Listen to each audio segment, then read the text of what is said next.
7 अरब रुपया बिहार में आया था, भारत सरकार ने दी थी। उन 7 अरब रुपया को माननीय मुख्यमंत्री बिहार ने, पलटू चाचा ने, वो जल नल योजना में डाल दिया। पत्रकार जी, मैं आप लोगों को ला दी गई, बाबा साहब भीमराव अंबेडकर के वोट की कीमत राष्ट्रपति का वोट हो कि हलवाहा के बेटा का वोट हो। एक मोदी जी प्रधानमंत्री नहीं होते, वो नहीं होते, नीतीश बाबू मुख्यमंत्री नहीं होते, वो नहीं होते तो हजारों की संख्या में या लाखों की संख्या में आज पंचायत प्रतिनिधि जीत क्या है, सब उनके किताब में लिखी गई। वो जो कोरम वाइज, धारा वाइज कानून की किताब है, उसी के माध्यम से हम चुनाव जीत के आए। उनको दर्जन से अधिक मुखिया जी बिहार में मारे गए। गरीब के बच्चे, दलित के बच्चे, एकदम गरीब परिवार से आए थे, रंगबाज लोग, उनको पैसा नहीं दिया, उसको गोली चलवा दिया। बट आज भी एक भी वैसे तो हमारे बिहार में कई ऐसे मुखिया है जो अपने नाम और अच्छे कार्य को लेकर सुर्खियों में रहा है, लेकिन आज हम एक ऐसे मुखिया से मिलाने जा रहे हैं जिनकी उपलब्धि को देखकर आप गर्व करेंगे और कहेंगे कि ऐसा मुखिया काश हर पंचायत में होता। अभी हमारी मौजूदगी है सुपौल जिले के त्रिवेणीगंज प्रखंड के कोरियापट्टी पंचायत में। हमारे साथ बात करने के लिए हैं यहाँ के मुखिया राजेश कुमार जी, जो बिहार प्रदेश मुखिया संघ के उपाध्यक्ष भी हाल ही में मनोनीत हुए हैं। तो सर, सबसे पहले तो आपका स्वागत है हमारे अनोखा एक्सप्रेस न्यूज में। धन्यवाद पत्रकार जी। तो हम जानना चाहेंगे सर कि आप लंबे समय से इस ग्राम पंचायत का प्रतिनिधित्व कर रहे हैं। आज सुपौल जिला में कहीं न कहीं इस पंचायत के कार्य को देखते हुए हर जगह इसकी सराहना हो रही है और आप भी कई बार सुर्खियों में रहे हैं, क्योंकि आपकी जो यहाँ कार्य की जो उपलब्धि देखा जा रहा है। इस बार सुनने में आया कि आप यहाँ पे मृत्यु भोज का बहिष्कार करके यहाँ के प्राथमिक स्वास्थ्य केंद्र को एम्बुलेंस देने का काम किया, उसके बाद ग्राम पंचायत को एक आदर्श मॉडल पंचायत बनाने के कार्य किए। आप अपनी उपलब्धि को थोड़ा बताइए हमारे दर्शकों को। देखिए, आप सभी का अभिनंदन और स्वागत है। कोरियापट्टी में भी हम लोग हैं, कोरियापट्टी माता लाखों देवी पुस्तकालय में भी हम लोग बैठे हुए हैं। मुझे सौभाग्य प्राप्त हुआ बलराम सिंह यादव के घर में पैदा होने का, क्योंकि उनके संघर्ष को आप सभी जानते हैं कि वो लगातार 27 वर्ष तक मुखिया रहे, फिर जिला परिषद सदस्य 25 नंबर क्षेत्र से रहे, जिला परिषद के चेयरमैन के रूप में पूरे बिहार के लोग जानते थे। जिस तरह अफसरशाही के विरोध में पंचायती राज की मजबूती के लिए, गांव के सर्वांगीण विकास के लिए बड़ी लड़ाई लड़े, उसी का उपलब्धि है कि वो विधान पार्षद भी बने।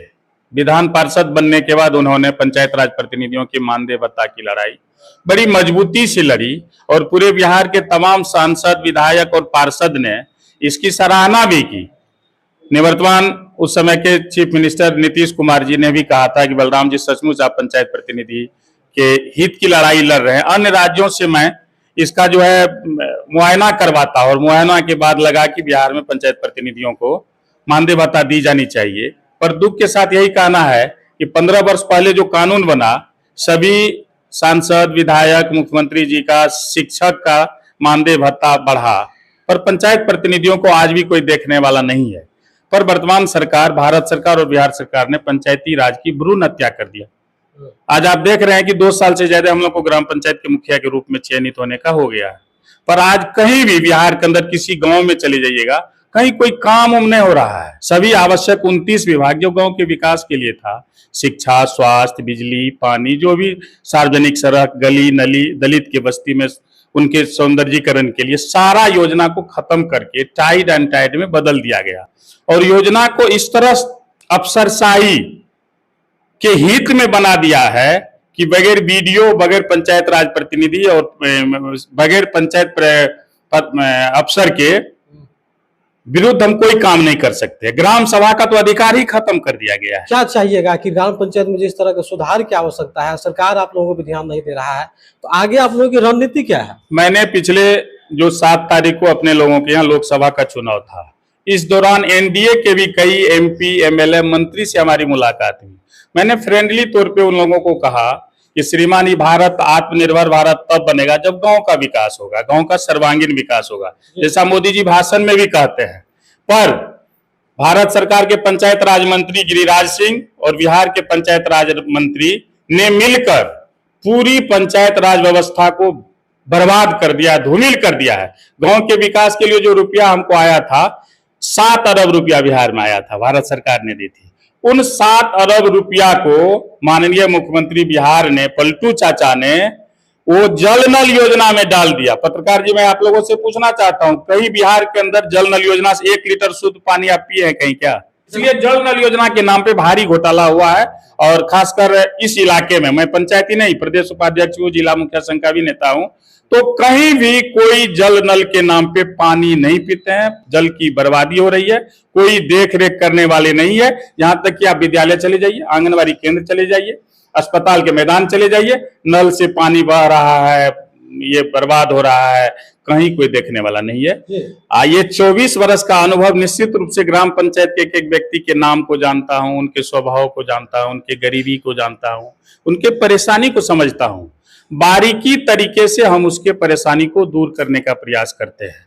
जहां एक और धर्म के नाम पे राजनीति हो रही है, जहां एक और पैसा बांटकर मुखिया सरपंच बन जाते हैं, जहां एक और मांस मछली मुर्गा और दारू बांट के मुखिया बनता है, मैं इस बिहार का पहला उदाहरण हूं कि आज भी 10 से 11 हजार रुपया खर्च करके 1 करोड़ रुपया खर्च करने वाले को, बड़े मंत्री संत विधायक के रिलेशनशिप को मैं चुनाव हराया हूं। कोरियापट्टी की जनता, महान जनता को मैं नमन करता हूं, प्रणाम करता हूं। यहाँ कोई जात पात नहीं चलता है। बलराम सिंह यादव और हम लोगों के निगरानी में इतनी ने जागरूकता फैला दी गई।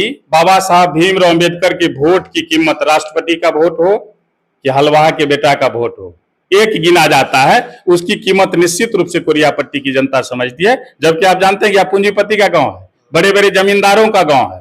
यहाँ घोर सामंतवादी व्यवस्था था, सामाजिक कुरीति के खिलाफ अनवरत बड़ा से बड़ा संघर्ष हुआ। यहाँ के जमींदारों के द्वारा महिला का रेप किया गया, उस महिलाओं को जो है वहां आज भी ठाकुर का कुआं का पानी यहाँ चर्चा का विषय है। इसलिए बलराम सिंह यादव के संघर्ष को हम सलाम करते हैं। तो मृत्यु भोज को जिस तरह से आप लोग सफल बनाने के लगातार प्रयास कर रहे थे, उसमें कितना सुधार हो पाया?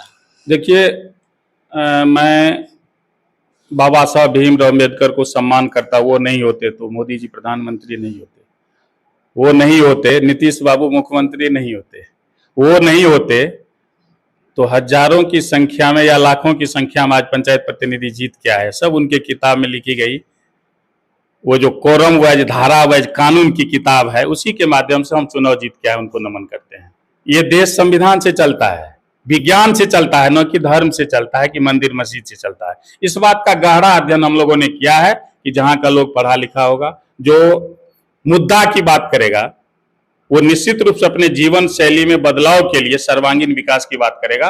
मैं गहराई से देखा हूं कि जब तक विद्यालय का स्थिति अच्छा नहीं होगा, जब तक हॉस्पिटल का स्थिति अच्छा नहीं होगा, जब तक आंगनबाड़ी का सौंदर्यीकरण नहीं होगा, तब तक हमारा विकास नहीं होगा। हम बच्चे थे, पढ़ रहे थे, बलराम सिंह यादव का पंचायत वन सहरसा जिला में टॉप किया था। संतोष मैथ्यू वहां के कलेक्टर थे, आए थे ओपनिंग में, बलराम जी आपका पंचायत वन बहुत अच्छा है, मैं उनका बेटा हूँ, उनका अनुयायी हूँ। उस पंचायत भवन को सुंदर ना बना के रख सकूं, फूल करोटन और गुलाब नहीं लगा रहे, वहां अच्छा वातावरण नहीं रहे। अब लेकिन उसके जो अधूरे सपने थे, उनको पूरे करने में क्या लगता है कि आज के समय में बहुजन समाज बिल्कुल जागरूक है, संघर्ष कर रहे हैं? बिल्कुल जागरूक बहुजन समाज नहीं है, पर बहुजन समाज के जो बढ़े चढ़े लोग हैं, जो अपने को समाजवादी कहते हैं, समता मूलक समाज की स्थापना करना चाहते हैं, शोषण विहीन समाज की स्थापना करना चाहते हैं, वैसे लोगों से आज भी मैं अनुरोध करता हूं कि आइए मिल बैठकर शिक्षा, एकता, अखंडता की रक्षा के लिए हम लोग लड़ाई को मजबूती करें। प्रधानमंत्री जी मोदी जी की मां मरी और उस दिन कलकत्ता में उनका कार्यक्रम था। इसमें हम आभार प्रकट करते हैं प्रधानमंत्री जी का कि प्रधानमंत्री जी आप अपनी माता जो बहुत ही प्यारी है, जो देश जानती है कि आप माँ से बहुत प्यार करते थे, हम भी करते थे बहुत ज्यादा प्यार, इसलिए आपको समझ रहे हैं। और उस दिन भी आप लाश दहन के बाद आपने कहा कि मैं प्रधानमंत्री हूं और प्रधानमंत्री की दायित्व है देश की जनता को खुशहाल करना। आप विगत प्रोग्राम में जो कलकत्ता में आप चले गए, इसलिए मैं निर्णय लिया कि भोज करता तो निश्चित रूप से 10 कट्ठा जमीन में हमें बेचनी पड़ती। अरजा तो नहीं हूं, पिताजी की जमीन बेचकर भोज करता तो मैं आर्थिक रूप से कमजोर होता, पर उस पैसे का प्रयोग हम यहाँ पुस्तकालय के नाम पर और सामाजिक कुरीति के खिलाफ जो होता है, मतलब गरीबों में बर्तन बांट दिए, वस्त्र बांटे और जो महसूस किए, उस काम को हम कर रहे हैं। मैं आने वाले पीढ़ी को भी कहता हूं कि मृत्यु भोज से हमें कुछ मिलने वाला नहीं है। हम माता पिता का सेवा करें, हम समाज का सेवा करें। भूखे नंगे इंसान है, उनको कपड़ा, दवाई और भोजन देकर उनकी आत्मा को अगर शांति करेंगे ना, प्रकृति आपको खुद को दुआ देंगे। तो इस आखिर लंबे समय तक आप 3 बार मुखिया रहे हैं, फिर 2 बार पैक्स अध्यक्ष रहे हैं, इसके पीछे की क्या कुछ वजह रही है? इसके पीछे का वजह यही है कि यहाँ हमारे पंचायत में बहुत गरीब वर्ग है, दलित वर्ग है, शोषित वर्ग है, जिसको आज भी जमीन की जरूरत है। उसको मकान की जरूरत है, उसको पढ़ाई की जरूरत है, उनको इज्जत की जरूरत है, वो इज्जत मैं दे पाता हूं, उनके दिल की बात मैं समझता हूं, सामाजिक कुरीति के खिलाफ संघर्ष में अनवरत रहता हूं। इसलिए गरीब वर्ग, सभी वर्ग के लोगों का हमें प्यार मिलता है, आशीर्वाद मिलता है, वोट भी मिलता है। इसलिए काफी पूर्व में जो है आप सुपौल मुखिया संघ के जिला अध्यक्ष भी रहे, अभी आपको प्रदेश उपाध्यक्ष बनाया गया है। क्या कारण है कि प्रदेश में आपको जगह मिला? देखिए, चुनाव होने के बाद फिर हम लोगों को लगा था कि अधिकार में कटौती हुआ है, 5 वर्ष का हमारा सीमित कार्यकाल होता है। हम लोग समझे कि अधिकार में कटौती करेगा तो जनता से जो हम गच्छे थे, आपको घर बना देंगे, बकरी शेड बना देंगे, पशु शेड बना देंगे, शौचालय बना देंगे, जो आज आप देख रहे हैं नहीं हो रहा। इसके लिए संघर्ष की दौड़ चली और संघर्ष के दौर में पटना में जो पूरे बिहार के 38 जिला से मुखिया, सरपंच, वार्ड सदस्य सब लोग गए, मैं वहां भाषण दिया था मजबूती तरीके से, वैधानिक तरीके से 73वां 74वां संविधान संशोधन विधेयक और 243 जी में जो सभी 29 विषय हमको प्राप्त है, उस पर हम बोले तो बिहार के सभी मुखिया जी लोगों को लगा कि मुखिया जी आप तो बहुत अनुभवी। हमने कहा कि मैं मुखिया के घर में पैदा हुआ हूँ, मुखिया की गरिमा को समझता हूँ, मुखिया के अधिकार और कर्तव्य को समझता हूं। वहां के सारे लोगों ने, मुझे लगता है कि 22 गो यूट्यूब चैनल पे मेरा पटना में भाषण चला था और उसका मतलब हमको लगता है हजारों आदमी हमको आभार प्रकट किए, धन्यवाद दिए कि राजेश जी, पंचायती राज की मजबूती की लड़ाई आपने जो लड़ा है, इसलिए वहां प्रदेश लेवल पर बैठक करके मुझे प्रदेश उपाध्यक्ष बनाया गया। जी के साथ है प्रचार में। लेकिन आपकी सरकार ने जिस तरह पंचायती राज की भ्रूण हत्या किया है, बिहार के सभी प्रतिनिधि, खासकर सुपौल लोकसभा के प्रतिनिधि एनडीए के एमपी और एमएलए को खोज रही है कि विधानसभा के अंदर आपने कभी पंचायत प्रतिनिधियों के दुख तकलीफ को देखा? आज भी भूमिहीन परिवार हजारों की संख्या में 5 डिसमल जमीन देने की बात नीतीश कुमार ने कहा, आपने हमारे सवाल को उठाया? हमारे मानदेय भत्ता की सवाल है, आपने कभी उठाया? हमारे सुरक्षा का सवाल है। 2 दर्जन से अधिक मुखिया जी बिहार में मारे गए। गरीब के बच्चे, दलित के बच्चे, एकदम गरीब परिवार से आए थे, रंगबाज लोग, उनको पैसा नहीं दिया, उसको गोली चलवा दिया, बट आज भी एक भी सजा भोगी नहीं हुआ, उनको कोई अनुदान बिहार सरकार से नहीं दिया गया। दुख के साथ मैं कहता हूं कि प्रदेश मुखिया संघ बिहार की ओर से कि 4 जून के बाद हमारी लड़ाई विस्तार पूर्वक सरकार के खिलाफ होगा और आने वाले विधानसभा चुनाव 25 तक में बिहार में आपको लगेगा कि पंचायत राज प्रतिनिधि के खिलाफ निर्णय लेने वालों की सरकार बिहार में हम नहीं बनने देंगे। बिहार के तमाम पंचायतों में इस बात की संवाद हम लेकर जाएंगे। तो चलिए सर, एक और सवाल ले लेते हैं, क्योंकि आप एक कोसी विस्थापित इलाके से आते हैं, सुपौल ये काफी पिछड़ा हुआ इलाका है और जिस तरह से आपको प्रदेश मुखिया संघ का उपाध्यक्ष एक बड़ी जिम्मेदारी आपको दिया गया है, तो वही दूसरी तरफ देखा जाए तो महात्मा गांधी ने जो ग्राम स्वराज पंचायत का सपना देखा था, उसमें काफी गिरावट आई है। आज किसी भी सरकार में उस ग्राम पंचायत को जहाँ मजबूती देनी चाहिए वो कमजोर हो रहा है। एक बड़ी जिम्मेदारी के तौर पर आगे जो आपकी मुहिम है, उसके लिए क्या कुछ लगता है कि आने वाले समय में ग्राम पंचायत फिर से वही ग्राम पंचायत बन पाएगा जो इससे पूर्व में 40 वर्ष 30 वर्ष पहले था? देखिए, सुपौल लोकसभा क्षेत्र और सुपौल जिला का मैं हूँ। सुपौल जिला का बनावट आधा कोसी के अंदर का लोग है, वहाँ की बनावट कुछ अलग है। हम लोग कोसी से बाहर के लोग हैं, हम लोग सुखाड़ में हैं, वो लोग जो है बाढ़ में है। मंत्री जी, वरिष्ठ मंत्री बहुत बिहार सुपौल का विकास किए हैं, विजेंद्र राव को मैं आभार प्रकट करना चाहता हूँ कि लगातार 20 वर्ष से आपका सरकार है, तो आज पानी पर आपका बंधन क्यों नहीं है? क्यों न हाई डैम बना के पानी की सुरक्षित व्यवस्था की गई और सुखाड़ के इलाके में पानी से पटवन करके खेती की व्यवस्था की गई? इस बात की मांग हम बिहार सरकार के मंत्री जी से करना चाहते हैं।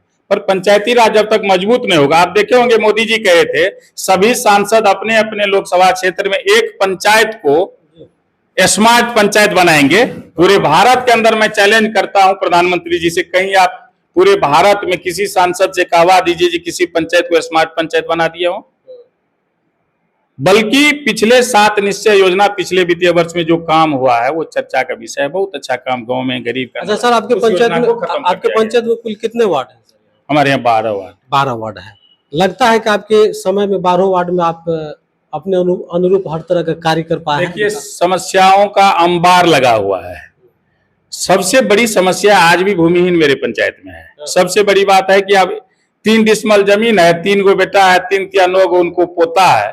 सरकार करे कि हम जमीन दे रहे हैं, हम सरकार गरीब का घर दे रहे हैं। हम लोगों को भी उम्मीद थी कि 2024 में लोकसभा का चुनाव है, मोदी जी बोले थे कि 2024 में सभी गरीबों को छत का मकान बनेगा, अच्छे दिन आएंगे, 2 करोड़ लोगों को रोजगार मिलेगा। पर एक मंदिर के सिवाय एनडीए के लोग हमको बता दे कि कोई ऐसा काम गांव में हुआ होगा। एक आखिरी सवाल करना चाहेंगे सर, आप बाबा साहब अम्बेडकर की बात करते हैं, भारतीय संविधान की बात करते हैं, SC ST OBC minority Bahujan Samaj की बात करते हैं, लेकिन आपके ग्राम पंचायत में बाबा साहब अम्बेडकर का कहीं कोई प्रतिमा नहीं दिख रहा है, क्योंकि मंदिर तो बहुत सारा दिख रहा है।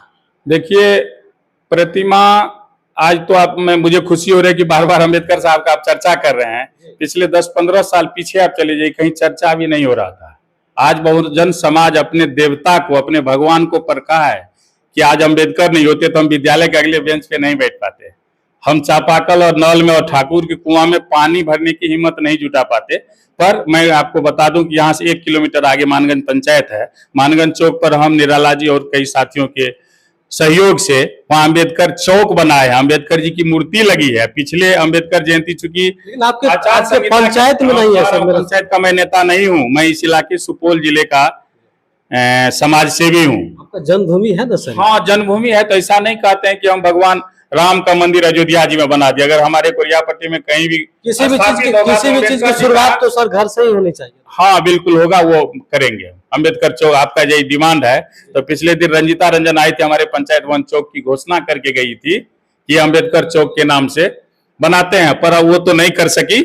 हम आपको कहते हैं कि बहुत जल्द कोरिया राजगांव चौक जो मेरा पंचायत वन चौक है उसको अम्बेडकर चौक के नाम पे ये करेंगे और वहाँ अम्बेडकर जी का मूर्ति हम लगाएंगे। आज आपको हम घोषणा करते हैं। चलिए, समय देने के लिए आपका बहुत बहुत धन्यवाद सर। बताएं कि मुखिया संघ के उपाध्यक्ष राजेश कुमार जी की बातों से आप लोग कितना सहमत हैं, अपनी राय दें और देखते रहे अनोखा एक्सप्रेस न्यूज। जय भीम, जय भारत।